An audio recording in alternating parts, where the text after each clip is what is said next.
ushindi zao. Kumbuka kwamba kikosi cha Embakasi kimeweza kutoa ubingwa huo. Nikumbuka kwamba ilikuwa ni michuano ambayo ilikuwa inaanza siku ya tarehe ngapi, tarehe 7 hadi siku ya leo. Basi kikosi kizima cha runinga ya Look Up tulikuwa na kina Marion na vile vile na wengi zaidi kwenye mashindano haya. Takriban timu 13 zilikuwa zinashiriki kwenye mashindano haya, kijumuishwa akina dada na vile vile wanaume. Ni mashindano ambayo yameleta vikosi vitatu vya kijeshi, kumaanisha kwamba ilikuwa ni kikosi cha jeshi la angani na vile vile kikosi cha jeshi la maji na vile vile ardhi, kuleta watu kwa pamoja. Hivyo basi ilikuwa ni kushindania mashindano haya ambao kwa kiwango kikubwa yalikuwa yamefanyika kwa takriban miaka miwili kutokana na janga la corona. Lakini muhimu zaidi wa mashindano haya ni kukuja kwa pamoja na kuleta ule uwiano ama awareness katika vikosi vizima. Kumbuka kwamba michezo ni njia moja wapo ya kuleta watu kwa pamoja,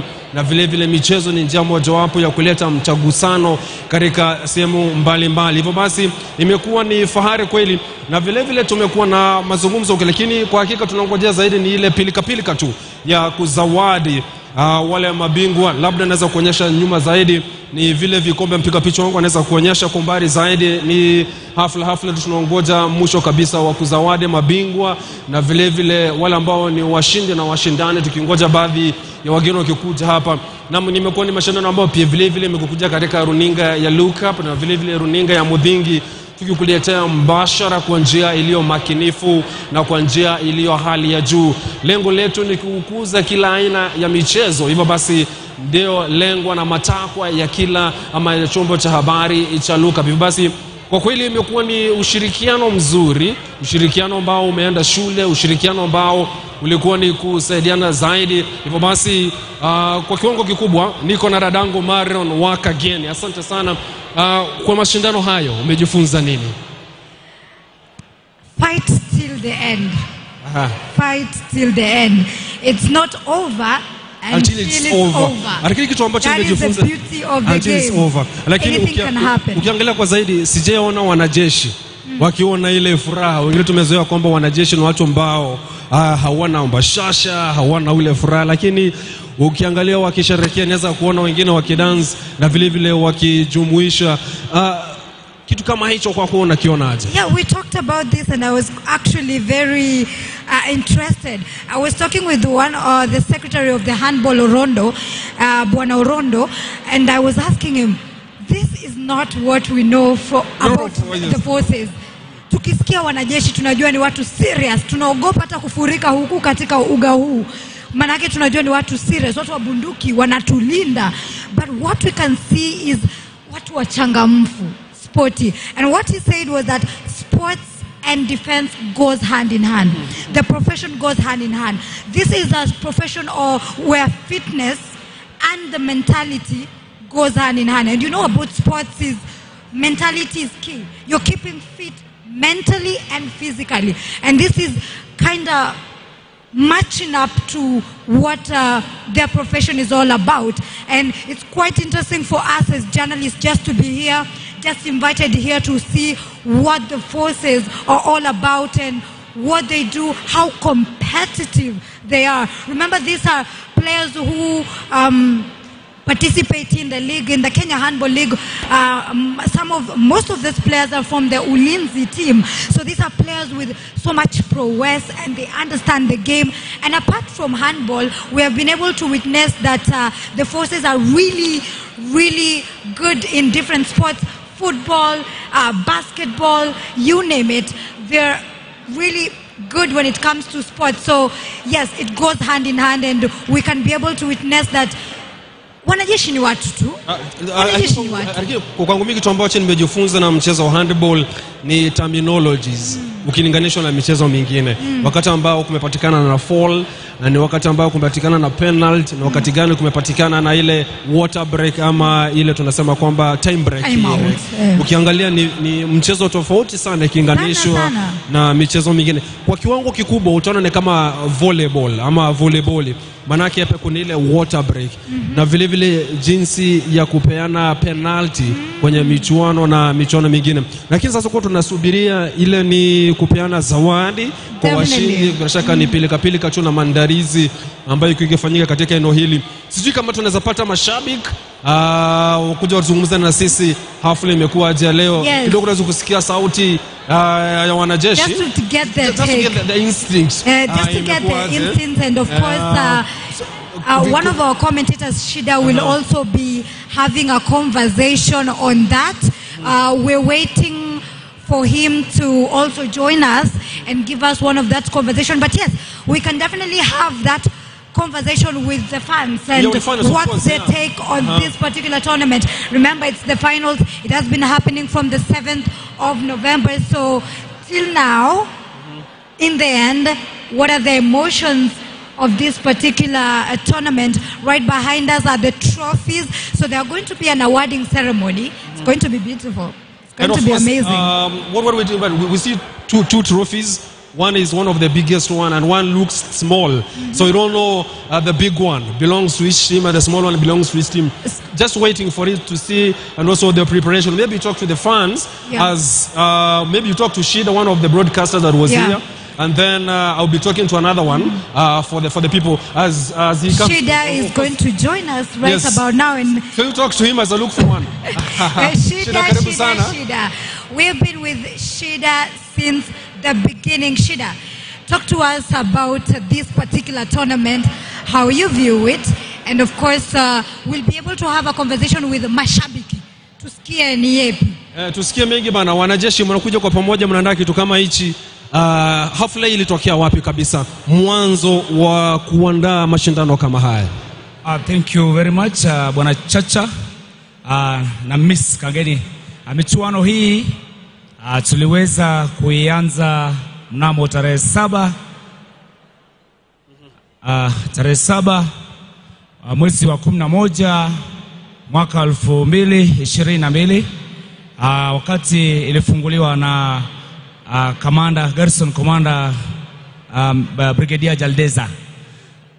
Imechezwa hadi leo, imekuwa ni finali, na vile ambavyo mlivyotazama watazamaji pamoja na nyinyi wenyewe mmejionea, imekuwa michuano migumu kabisa. Na ameweza kuchukua Artillery Brigade has managed to hold that title. Ameweza kuhifadhi hilo taji la bingwa mtetezi katika vitengo vyote vya kinadada na wanaume. And of course Artillery wameonyesha solidarity. They have shown how prepared they have been since the first day, winning all the matches that they have played. They haven't lost any match. So kongole kwa mwana Artillery. Of course this comes because of preparation. Maandalizi ndio kusema. A win does not just come. A win inatoka mbali kabisa. Vile ambavyo umeprepare timu yako, umeprepare wachezaji, the support from the commanders, and that one will make you win any match against any team. Lakini bila shaka umesema kuhusu maandalizi, kuna kikosi fulani pale kinapiga mstari, we kama mwanajeshi. Sasa tuambie nini kinachofuata kutoka pale. Bila shaka uwezi ona picha mtazamaji, lakini kwa mbali zaidi utaona kuna gwaride fulani limepigwa. Sasa nini kinachofuatia kulingana na lile gwaride? Naam, Bwana Chacha, katika desturi ya kijeshi kila kikosi, every brigade has been represented. Ndio kwa sababu uliweza kuona tulikuwa na takriban vikosi 13 ambavyo vilikuwa vinashindana katika michuano hii ya Bora Cup. Pale nje kila kikosi kiko represented, and they are putting on tracksuits ambazo ni za kuwakilisha kikosi, kama vile mimi nimeivalia hii unaiona. Mimi nimevaa suti. Naam, hii inawakilisha kikosi cha Artillery. Wale wako nje kila mmoja ameivalia ile inawakilisha kikosi anachokitoka. Bila shaka wataweza kuingia ndani ya ukumbi. They are going to get in the arena, of course wakifuata protocol ya parade ya kijeshi, wakiletwa ndani na commander. Kisha they are going to stand over here, alafu waweze kuwa kama audience wakati ambapo awards and trophies zitakuwa zinapeanwa. Lakini kadri wanapokuja watakapoingia tutarajie nini? Manake ni kama kila kitu kinafanywa kijeshi, kila kitu kinafanywa na mandhari ya kijeshi. Je, kutakuwa na zile nyimbo za kijeshi labda zinaimbwa kutegemea na vitengo, ama itakuwa tu ni kupokezana zawadi? Bila shaka inategemea na the moral. Wakati umepata number 1, so unaliona lile kombe sio ndogo. Of course hauwezi enda tu ukachukua, lazima ufanye kitu kinachohusu kikosi chako kama morali hivi. Kauli mbiu zitatajwa, bila shaka kila kikosi kitaweza kusema neno la morali kulingana na vile wameweza kuperform. Na baada hapa sasa, je, bado mtaandaa mashindano mengine? Mashindano mengine yatakuja ya Bora Cup? Mashindano ya mwisho kuandaliwa yalikuwa mnamo mwaka 2019 mjini Mombasa, and that was when Artillery Brigade they emerged the winners, and that is why you heard us saying all the time that they are the defending champions, kwa sababu wanahifadhi. Lakini kukawa na corona hapo katikati, COVID was a disaster that hit everyone, so there was no sports in any place anywhere in the world. So tumeweza kuwa na kipindi kirefu ambacho hatujakuwa katika michezo. Imeweza to resume this year. Kama kawaida, kabla ya hapo ilikuwa ni michezo ambayo if everything goes well ilikuwa inafanyika kila mwaka. Na ukiangalia, je, kwa kipindi cha corona ambapo sasa yale mashindano yaeleza kuwa yametulia kutokana na janga la corona, hatimaye imeweza kurudi ya leo, wewe mtu ambaye umekuwa hapo, kumekuwa na utofauti gani kwenye mashindano haya ikilinganishwa na hapa awali? Naam, kusema kweli, muda huu wote kabla baada ya corona wachezaji wameweza kufanya enough practice, wamefanya mazoezi ya kutosha. Kitaifa kama alivyokudokezea hapo awali Garrison Commander Langata, Brigadier Jaldesa, hapo awali wakumbuka tukifungua michuano hii mnamo Jumatatu, aliweza kutueleza kwamba mwaka uliopita, mwaka 2021, majeshi tuliweza kuwatoa wachezaji 6 ambao waliweza kukichezea kikosi cha kitaifa. Na tumeweza kufanya mazoezi ya kutosha, vikosi vimeweza kuonyesha mchezo wa tajriba ya juu zaidi, ndiposa mwaka huu we are hoping for the best. Kama inawezekana timu mzima ya kitaifa itoke katika jeshi. Labda mtu anauliza, nyuma yetu kuna vikombe viwili, moja kinakaa kikombe kikubwa zaidi kuliko kikombe kingine kidogo. Je, kadri ya vikombe hivyo viwili kuna utofauti gani? Maanake kimoja kinakaa kidogo, kingine kinakaa kikubwa zaidi ya kingine, labda inaashiria nini? Na kazi ya macho haina ugomvi. Everything is visible the way it is. Bingwa lazima anakula pakubwa, alafu anayemfuata kinachofuatia, ama namna gani? The bigger trophy definitely is for winners, alafu kile kinachofuatia ni cha yule ambaye anamfuata. Safi kabisa. Asante sana. Utaendelea kutuelimisha zaidi. Umesema kwamba mashindano yatakao kuja yatafanyika Mombasa ama wapi? Naam, basi hapo kidogo nitaweza kukujuza jinsi tu nitakavyoambiwa. Lakini kwa sasa hizi sijui. Naam, bila shaka tuko tukingoja tu sasa ndile pilika ya inajiri moja kwa moja kutoka uwanja huu. Picha ambazo naziona moja kwa moja katika runinga yako ni hafla tu tunangoja. Sasa kwa haraka wanapoingia wanafanya nini hiyo sasa? Naam, basi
Hello.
Unakatika sikusikia.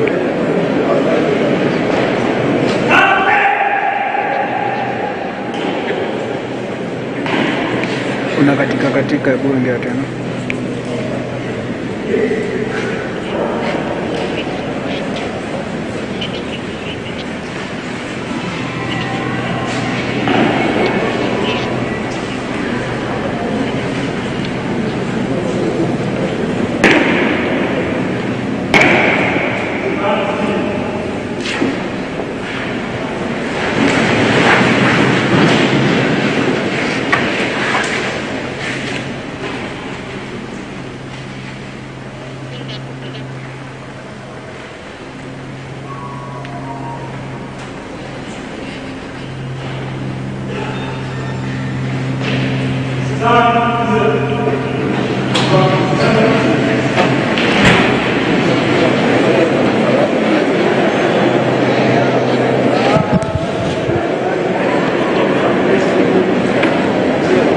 Chairman, Defense Forces Handball Association, who is also the Commander, Artillery Brigade, sir. Senior officers, Kenya Handball Federation officials, CEO, Lookup TV, David Mbatia, OICs, team officials, players, and invited guests. It is my pleasure to welcome you to this session of Challenge Cup Award ceremony. I am Major Orondo, the Secretary Defense Forces Handball Association, and also the OIC Ulinzi handball teams. Sir, before I proceed with the ceremony for this particular event, the International Handball Federation Zone 5 Championship for the Under-20 and Under-18 was held in Kenya at this very complex from 24th to 30th October this year. Sir, our Defense Forces Handball Association officials took part as technical team and were awarded certificates. I humbly request Kano Sports DHQ, Kano Kiprop, sir, please come forward and present those who are awarded with their certificates.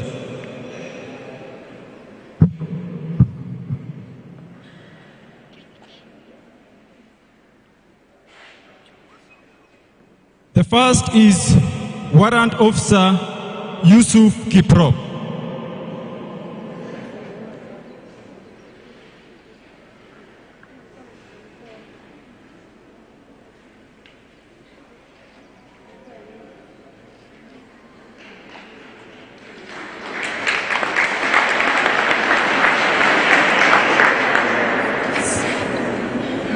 Senior Sergeant Nixon Oyaro.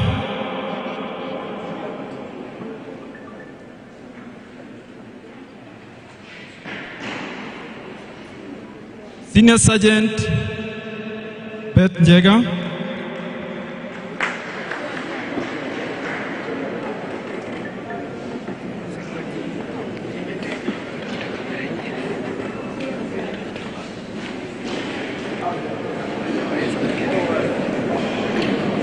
Corporal Edgar Omamo. Ghana Kevin Omze.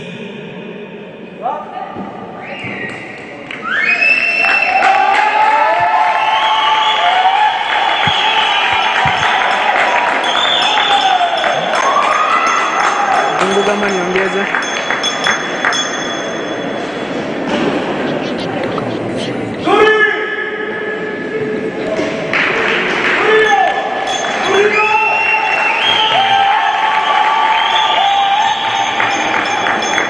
Sir, in preparation for this Bora Cup challenge, we had a coaching and refereeing course from 1st November and 4th November, and the 21 graduates qualified.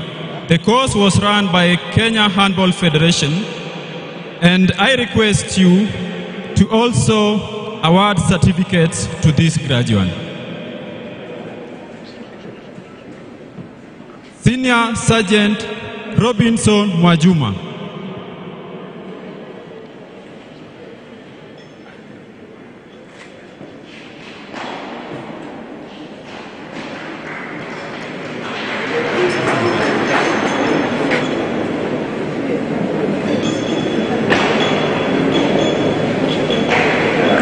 Senior Sergeant Beatrice Chebet.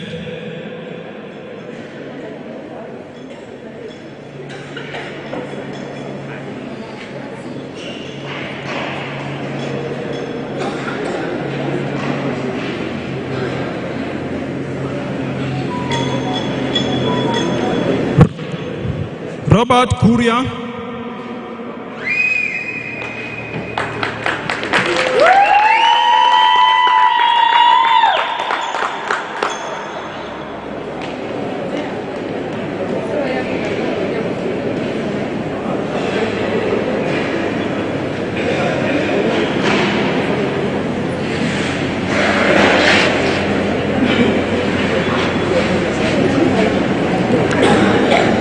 Niongeze tena. Sir, the rest will collect their certificates. Sir, on 7th November 22, we gathered here for the opening of the CDF Handball Bora Cup Challenge. A total of 13 male teams and 12 female teams from KDF formations and bases presented their well-prepared teams for the challenge. And 10 days of hard work on and off the pitch by both players and their coaches, not forgetting the referees and supporters. It is with great honor that we recognize the achievements of the teams and individual players. Sir, let me start by a quote from Vince Lombardi, who was one of the best football coaches in American National Football League. That the price of success is hard work, dedication to the job at hand, and the determination that whether we win or lose, we have applied the best of ourselves to the task at hand. Sir, today we shall announce the winners of the 3 main awards and celebrate all the participants, whatever position they finished. The finalists have set a benchmark for aspiring handballers of KDF to look forward to, and we want to thank the players, team officials, referees, and our leadership for making this sport ceremony happen at such a grand level. Sir, for women category, we had a total of 12 teams, and they performed as follows. At position 12, we have 6 brigade.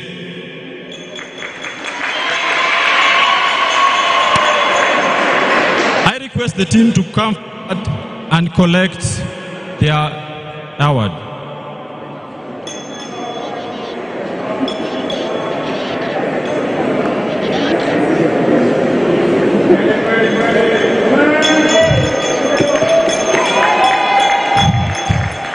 Kindly note that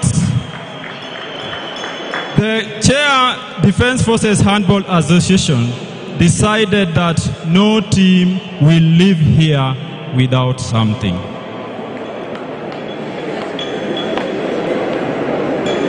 I request Kano Wasomi to present this.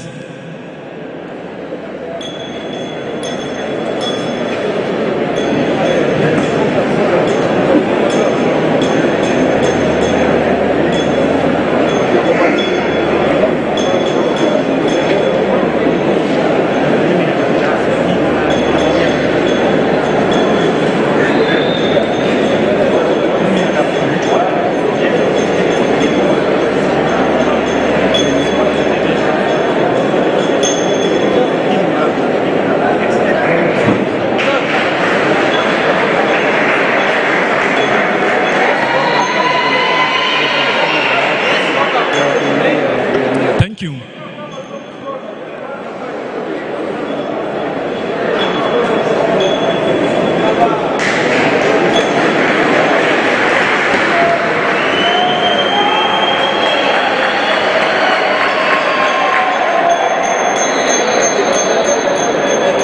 For the rest of the teams, you will collect yours later.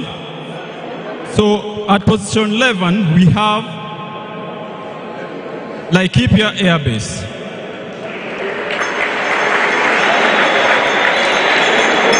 Position 10, 8th Brigade.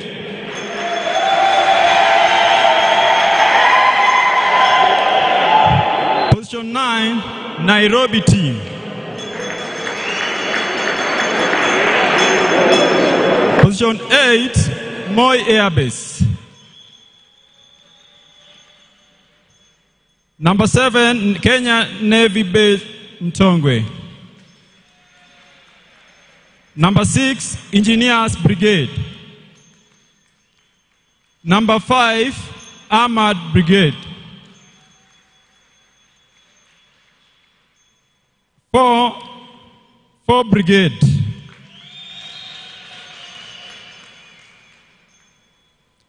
Sir, the second runners-up is 2 Brigade. Please come forward. I request Lieutenant Kano Ambugu to come forward and give the award.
Congratulations to the team.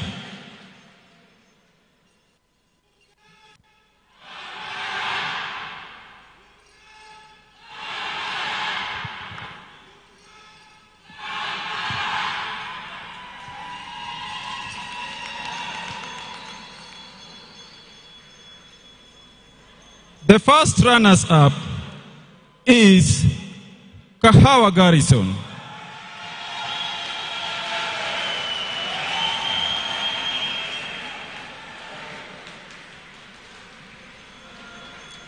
I I kindly request Kano Sports DHQ to please present the award.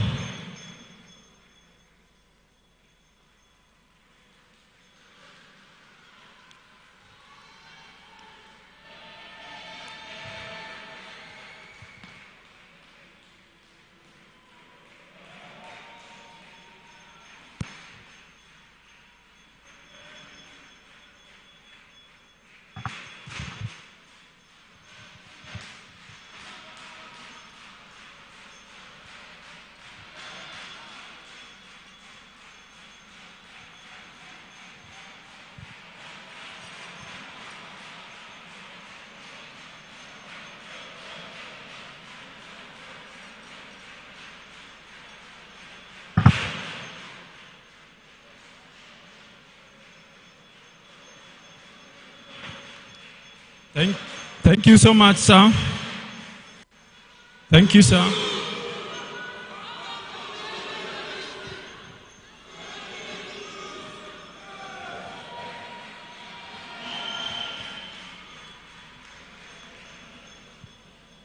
The winner of this year's CDF Bora Cup Challenge Cup is Artillery Brigade.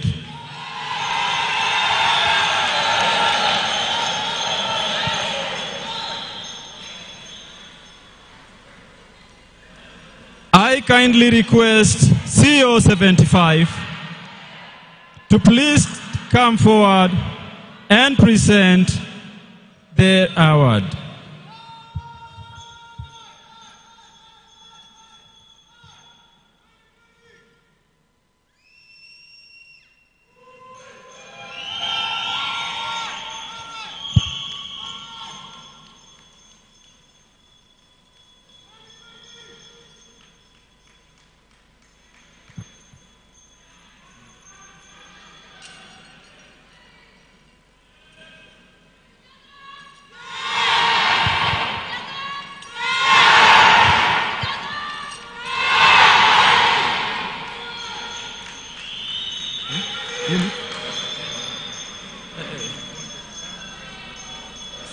Sawa.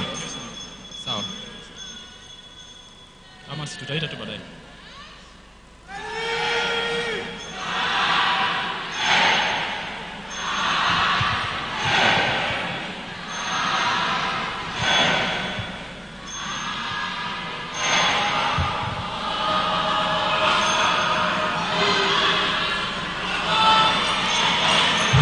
Thank you so much. Thank you so much.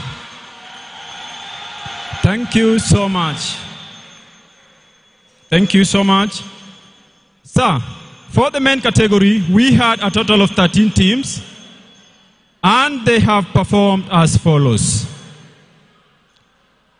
At number 13, we have Laikipia Air Base. Please come forward.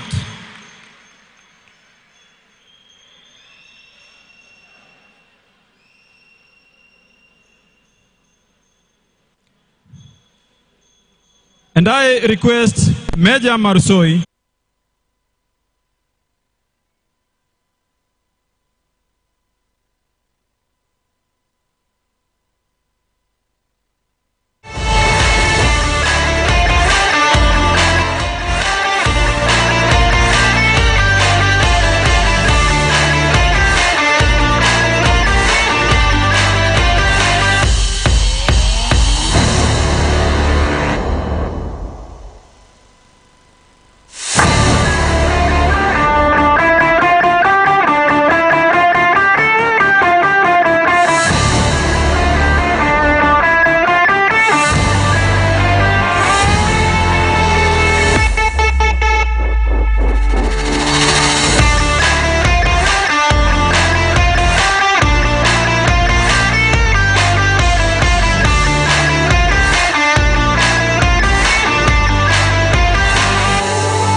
Yeah, my name is George Washiri. I am so happy to see you, and today I am here to enumerate, to explain how we package our land investment. We have 5 levels of our property, and we classify these levels as 1 star, 2 stars, 3 star, 4 star, and 5 star. This is what we mean, that if you buy a property that is 1 star with Optiven, one of the things that is evident, the property is cheaper, is below $500,000. And this particular property is basically bare land. We only do subdivision, put the beacons, and then produce titles. The second level, we call it 2 star. This is prime land, whereby we grade the roads, we put a marking fence, do the beacons, and produce titles. The third level, we call it 3 stars. This 3 star is value added plots. We do the malam, we do the water, we do the mesh fence, and there's a caretaker on site. The fourth level is 4 star. 4 star is ready to build development. We do very nice maram roads, we plant the trees, we put the water tower, we also put a caretaker on site, and finally the 5 star.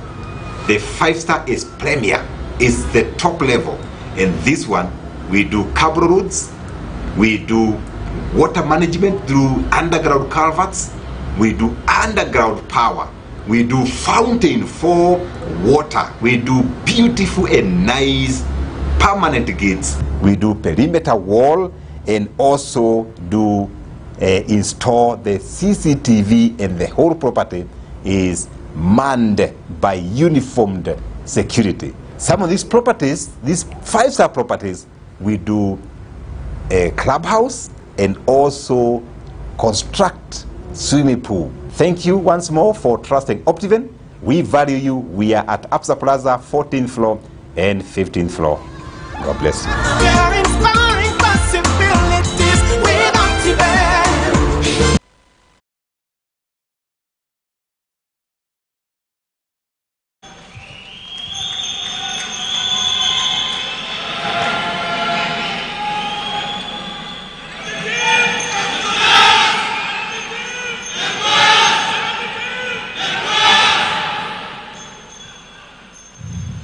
Thank you so much, employers.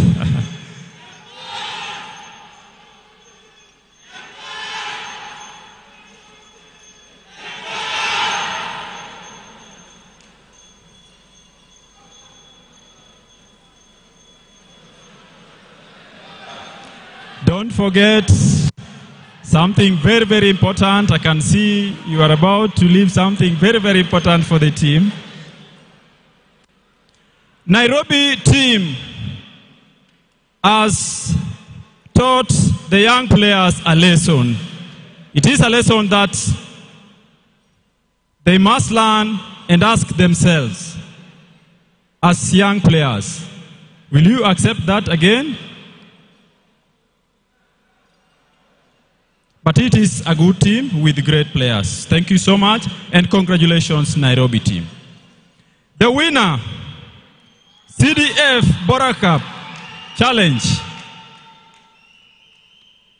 Artillery Brigade.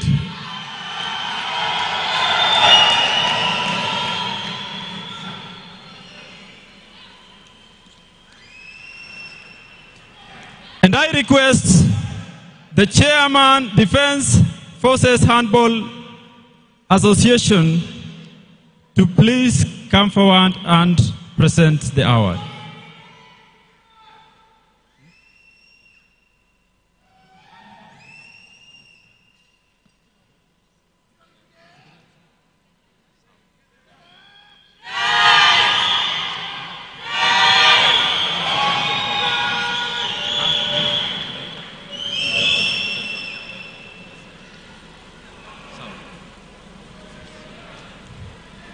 Thank you so much. That is Artillery Brigade.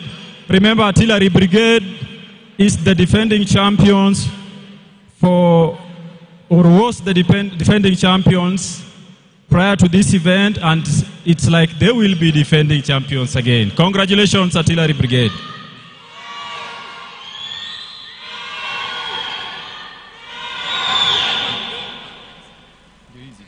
Niko nazo hapa. Relax. Nitaita individuals.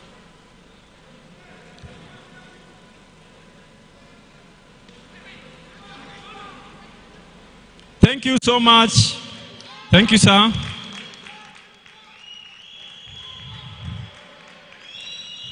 Sir,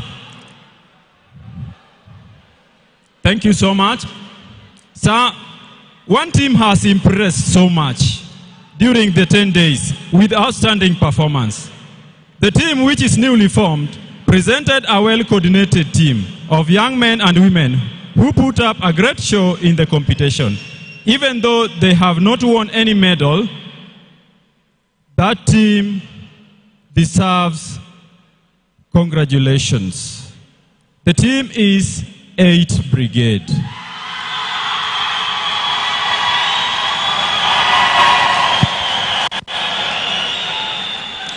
Thank you so much, 8 Brigade. You performed well. That was exemplary.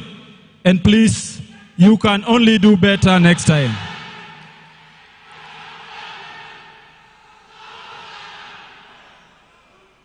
Thank you so much, 8 Brigade. That is a team to watch next time. And we hope for the best. So, for individual performance, I will start with the women category. And I request Kano Asomi to please come forward and present the awards. The best goalkeeper is Ghana Julie Mutuoi, Artillery Brigade.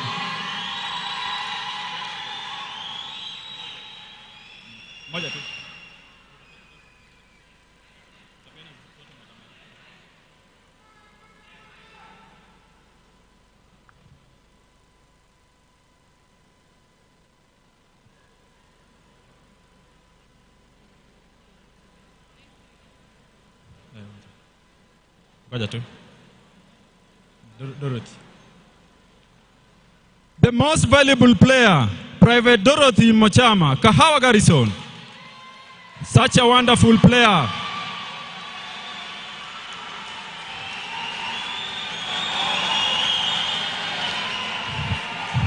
If you forget to mark Dorothy, expect troubles.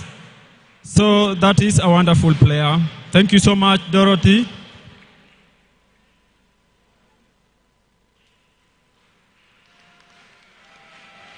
Thank you so much.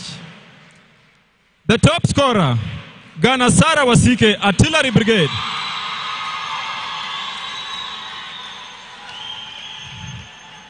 You can only take Sarah Wasike for granted at your own peril.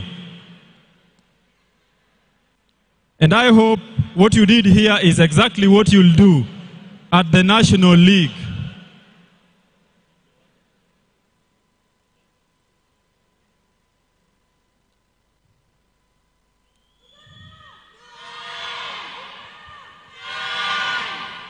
Thank you so much.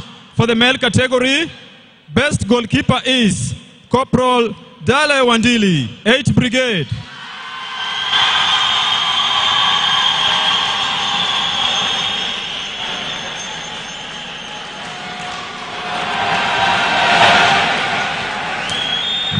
He equally inspired his team to a great performance.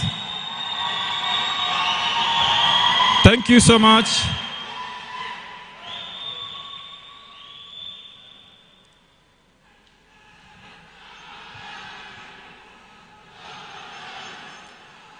Thank you so much. The most valuable player. Thank you so much. The most valuable player. Sapa Gideon Kiprotich, Engineers Brigade.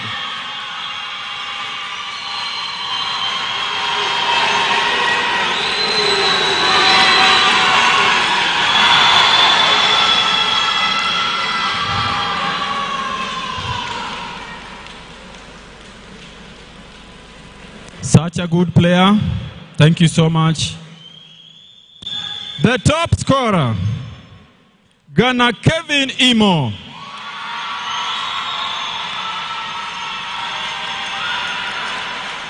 Kindly hurry up, Kevin Imo, like a sportsman, hurry up.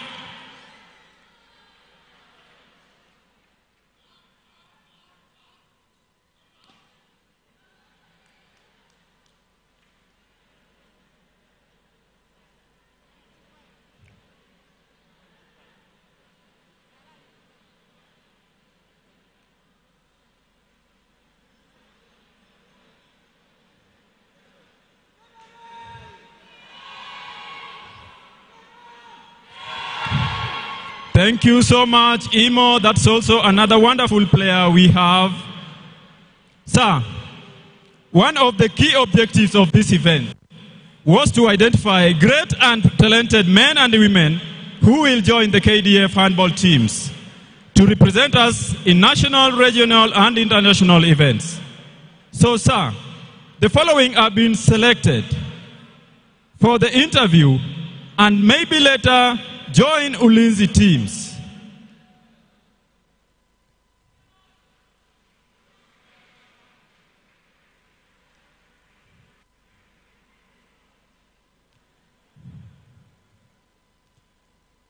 Private Christina Mboya, 2 Brigade.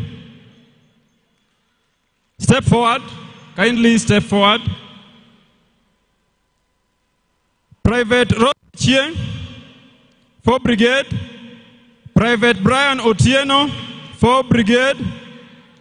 Private Belinda Aomo, 6 Brigade.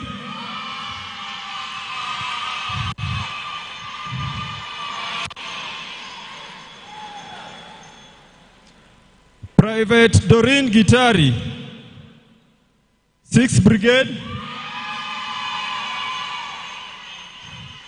Private Irene Adiambo, 8 Brigade.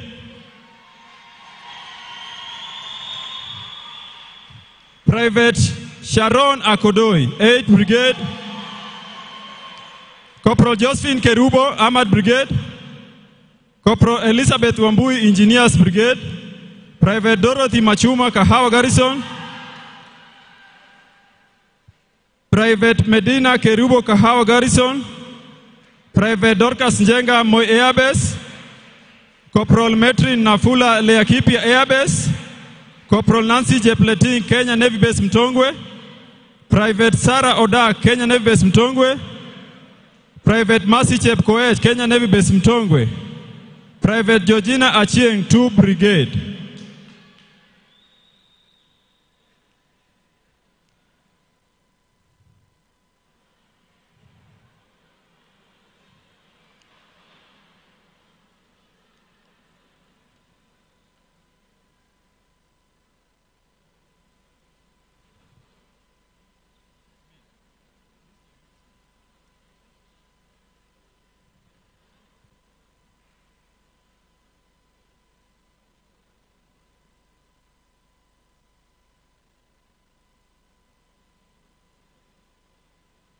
Thank you so much, our players.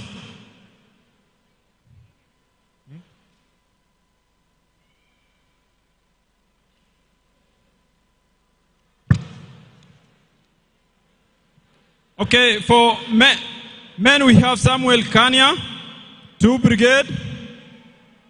Lance Corporal Meshak Malanga, 4 Brigade. Private Brian Otieno, 4 Brigade. Private Martin Orera, 6 Brigade. Corporal Dali Wandili, 8 Brigade. Private John Kuria, 8 Brigade. Private Taves Orina, 8 Brigade. Private Salim Warome, 8 Brigade. Private Philip Lolgamot, 8 Brigade. Senior Private Emmanuel Pande, ASOB. Private Cornelius Lagat, Ahmad Brigade. Ghana Solomon Kimalewa, Artillery Brigade. Senior Private Slava Amimo, Nairobi Team. Corporal Morgan Kimani, Moi Air Base. Private Bernard Kiprotich, Laikipia Air Base. Sergeant Wycliffe Nyandieka, Kenya Navy Base Mtongwe. Private Mohamed Charo, Kenya Navy Base Mtongwe.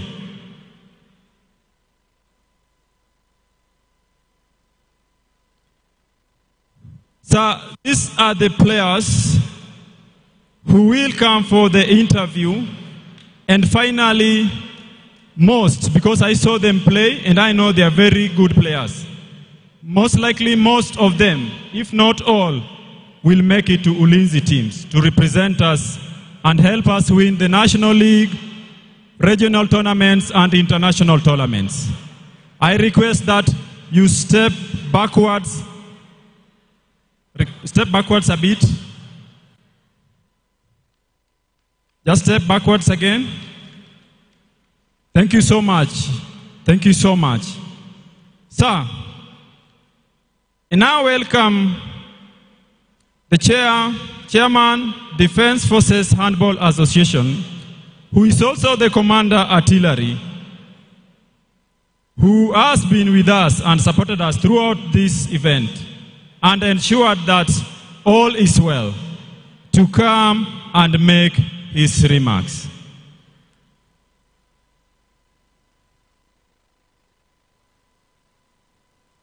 Welcome, sir.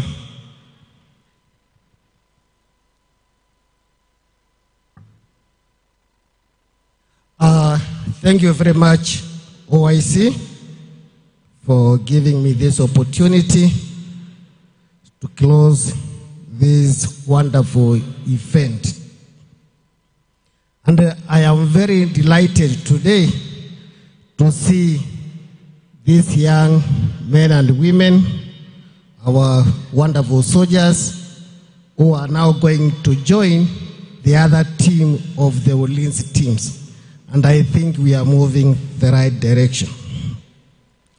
And therefore, without much ado, I also wish to clarify that you are told you can see still we have a lot of things that we want to give, because we said as we assemble here, everybody and all of us, we are winners. And therefore, everybody will have something to take. And therefore, senior officers present, Kenya Handball Federation officials, all the officers in charge of their teams, officials, players, and invited guests, good afternoon. Good afternoon again. Very good.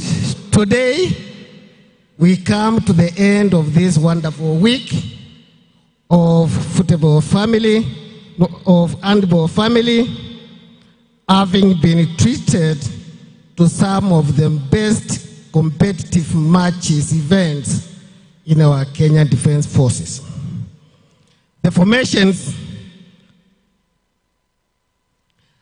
this event began on 7th November 2022 and has indeed achieved its objective of Bora Cup competition. The formations have shown strong cohesion and ability to come together for a unified purpose, and most importantly, the strong spirited core that you showed throughout the event. Today, all of us are winners. There are no losers. To those who have qualified for medals, brackets, and won gold, silver, or bronze, I congratulate you. And you can only perform better next time, because we have seen the competition is becoming stiff and stiff. You can see 8th Brigade, this is our first time they have come, and they have shown us that they can be a team to reckon with. And therefore, you can only improve. You cannot remain at the same position. And for those who did not get any medal, please congratulations, and go and prepare and come next time for your medals. and I congratulate you also for the effort that you put forward. I want to recognize the sportsmanship that our players have shown us throughout the event. The hard work, determination to win was evident in your faces every match, and this made it a very competitive event, and that is why we were able to choose new talents that are going to join our Ulinzi teams. I have also noted with a lot of joy the support given to the teams by their fans, whose ardent support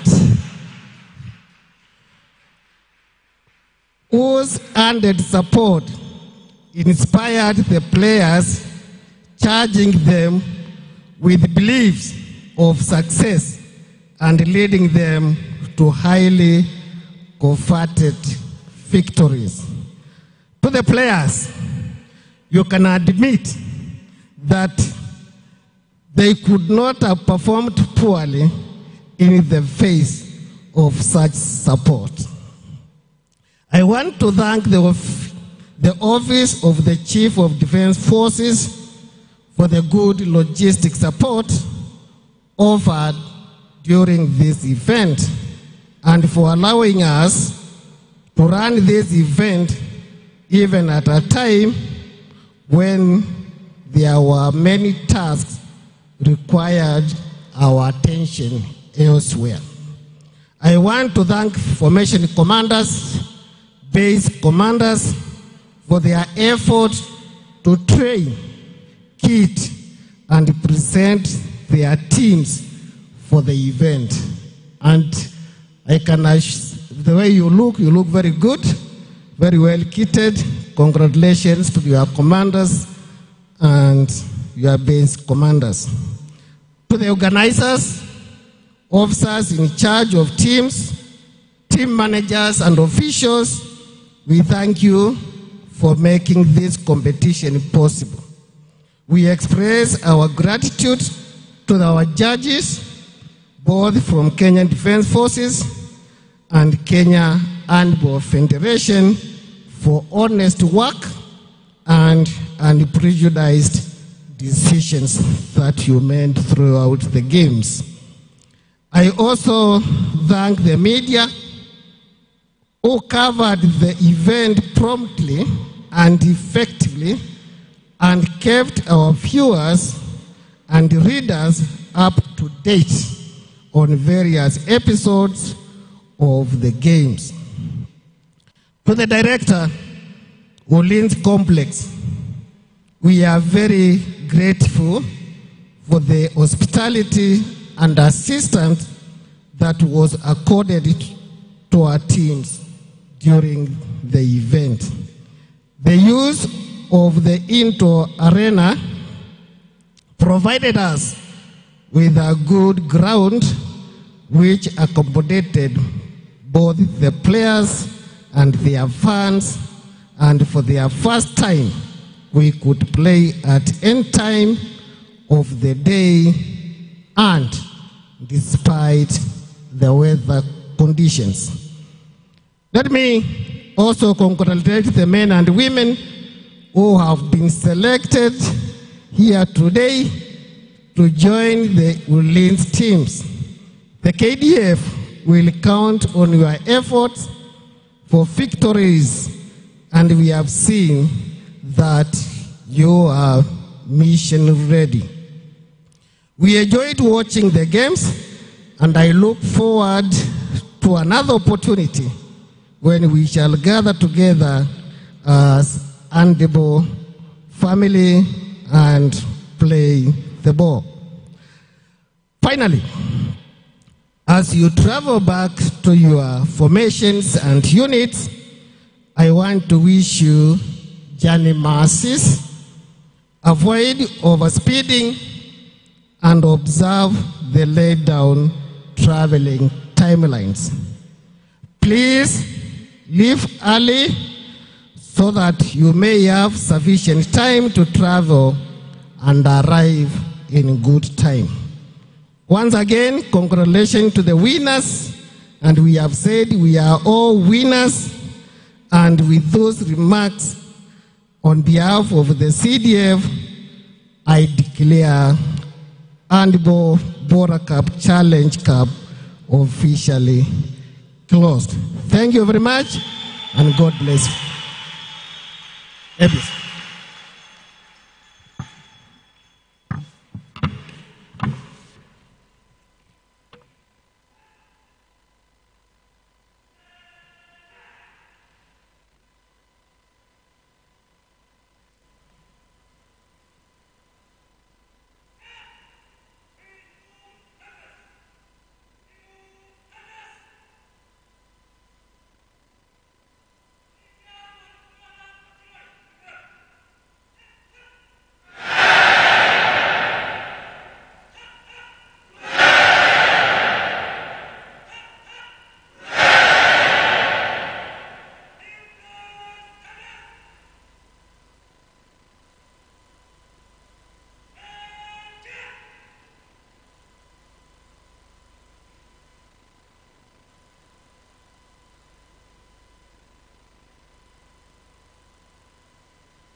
2022 with, of course, Artillery Brigade emerging victorious in both the men's and the women's category. It has been in a fashionable manner, and of course the awarding ceremony is concluding right about now, where we have seen various teams being awarded at this particular event. For Artillery, as I said earlier, who emerged victorious.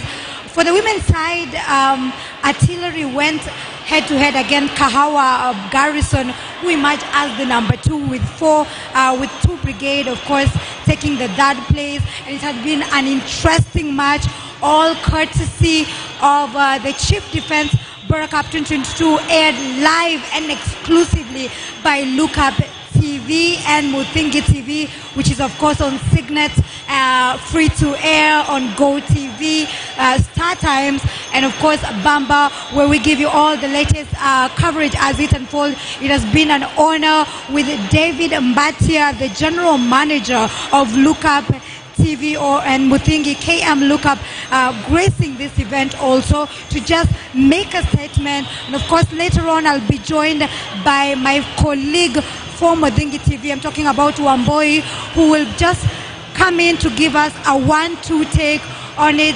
Wamboi, kindly just come and let's talk about the tournament. It has been quite an interesting tournament, Wamboi. We've seen what has happened. Finals have been very pacey. What do you make of that tournament? One thing I've learned about the army is that there's always something there's something extra they can do, because apparently no one thought that they could jump like that. No one thought that they could cheer how they've cheered today, and apparently it has been so military, it's been so beautiful, and the closing ceremony has been so beautiful, by the way. You've seen how they have marched together. You would think that these people train together. Yes. It has been so beautiful, as in everything has been so nice. It has been very intense. Till the end, we have been shown that a match is until the nick at the end of the time, because the last minutes could make or break a team. We've seen teams being shifted, especially for the last match in the men's tournament, Artillery versus Nairobi. The second half was a game changer. We saw a different game, completely different, even after suffering a red card. What do you make of that? Because I expected that Nairobi will capitalize on that particular game and, of course, take advantage of these players being less to come out with something, but it was not the case.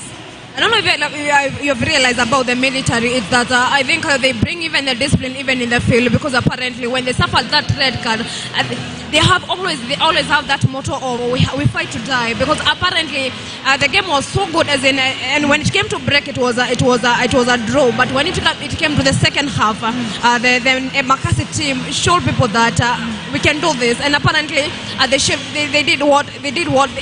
the claws they had hidden, apparently because of the speed. For the Nairobi team, I congratulate them. By the way, they have played a very good game. Mad congratulations. And one thing I've noticed about the whole games from the 1 to today is that they don't give up.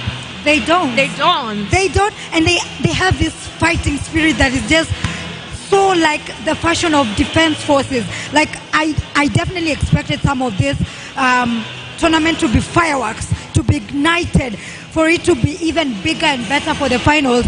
And of course, later on we'll be joined by Shida, who will be telling us about the defense forces, this particular tournament. Shida will just come and take us through that, because did you expect the forces to be this lively? Oh. We have a picture of a serious type of people.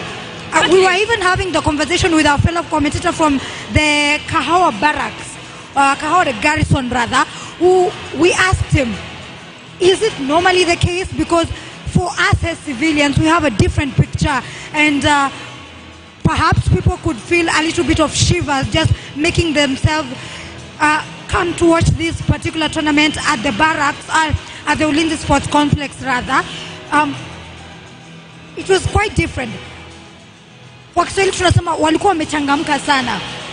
It's not and it's unlike them. What do you make of that? Different picture? Did you expect that?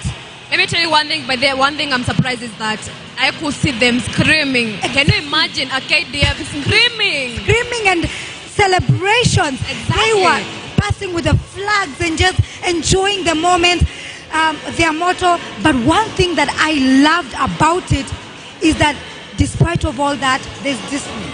Exactly, and I think you have realized that. I think you have realized that the team that I think they came number 6. Mm-hmm. You could realize that 8th brigade. They are celebrating in as much as they didn't win. They are celebrating like it's a win for them. Like it means something to them. And they said we were having a one-on-one conversation, and they said that. There is no rivalry in this particular tournament. And of course, we're going to be joined by Shida, who is from the Kenya Defense for KDF, will take us through the tournament and tell us about the forces. We need to understand from their perspective. We need to definitely understand from their perspective. Wamboy and I have been having this conversation of this tournament, Chief of Defense. What is CDF Bora Cup? Mtangazaji mwenza, ama kwa kweli umeweza kuwa ni mchuano ama michuano ambayo imeweza kuwa michuano ya tajriba ya juu zaidi. And it has been one of the best kushinda yote ambayo imewahi kufanyika siku nyingine. Na kusema kweli viwango, the level and standard of the matches that have been played before have been so great. We are hoping that continue. We are hoping that in future we are going to produce a lot of players that are going to play for our national team. Kwa sababu the only last year tulikuwa na 6 pekee, lakini sasa hivi we are hoping for the best. Yes, certainly we are hoping for the best, and that's kind of it. Thank you so much, Shida, for this, for taking us through this tournament. It has been a pleasure. Wamboy, as we sign out, it is over. Bigger and better. Till next time, back to you.